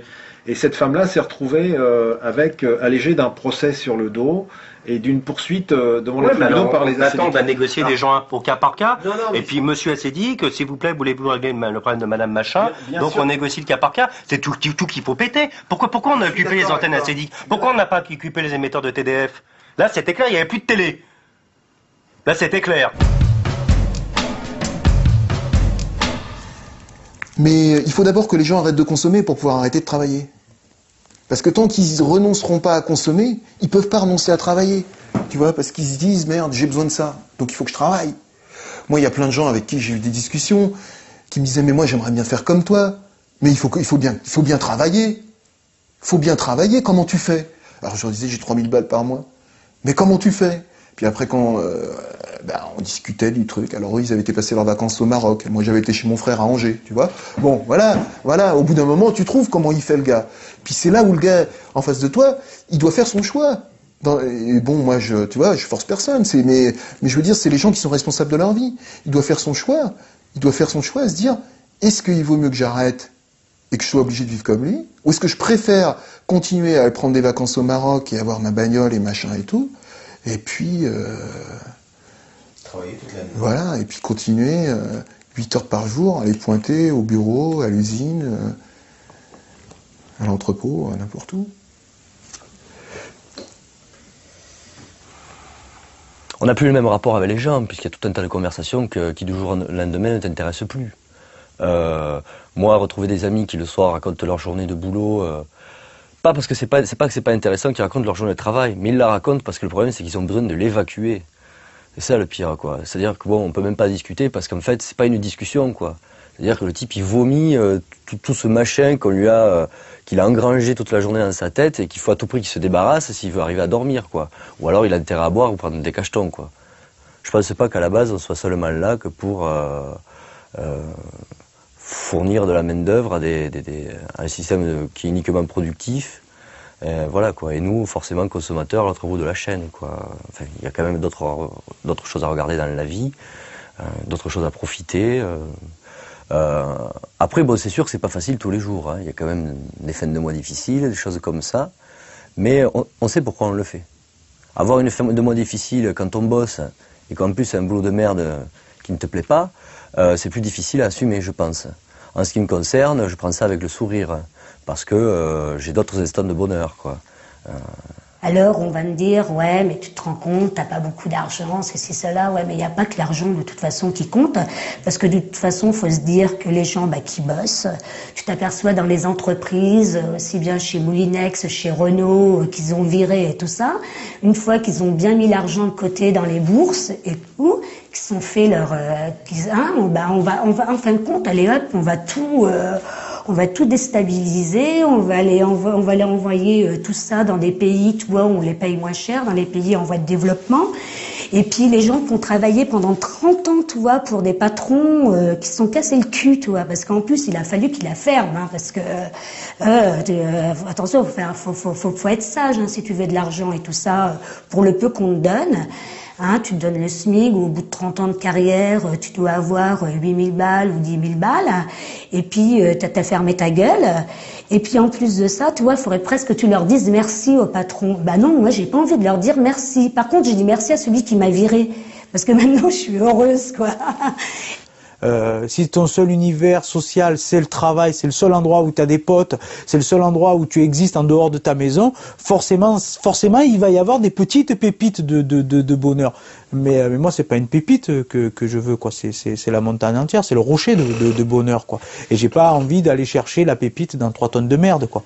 Qu'effectivement ce rôle central du travail aujourd'hui dans la société fait que les gens qui en ont pas, qui en sont privés, les fameux privés d'emploi, le vivent très mal.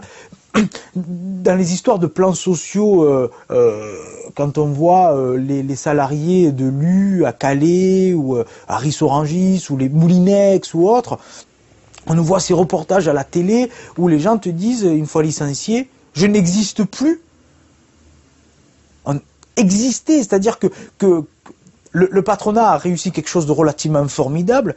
Il a aliéné totalement à sa machine de production un individu qui, alors que moi j'ai tendance à penser que justement enfin la vie va pouvoir commencer. Prends ton pactole de pognon d'un plan social et puis réfléchis à ce que tu as envie de faire. Putain, ça fait 20, 30 ans, t'as des gens qui disent ça fait 30 ans moi et mon mari. Mais 30 ans de vie de merde, ça fait 30 ans que le matin vous buvez un café de merde dans une machine électrique de merde qui vous fait mauvais café, que vous vous levez tôt et que le réveil vous réveille le matin et que vous prenez un bus de merde pour aller dans une usine de merde pour faire gagner du pognon, énormément de pognon à un gros con. Ce gros con, il vous veut plus. Putain, mais peut-être rendez-vous compte que c'est peut-être la chance de votre vie, quoi. Que, putain, ça fait 30 ans et maintenant, pensez à vous, quoi.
Rendre au travail sa place dans notre société après des années d'une propagande fallacieuse en faveur du loisir.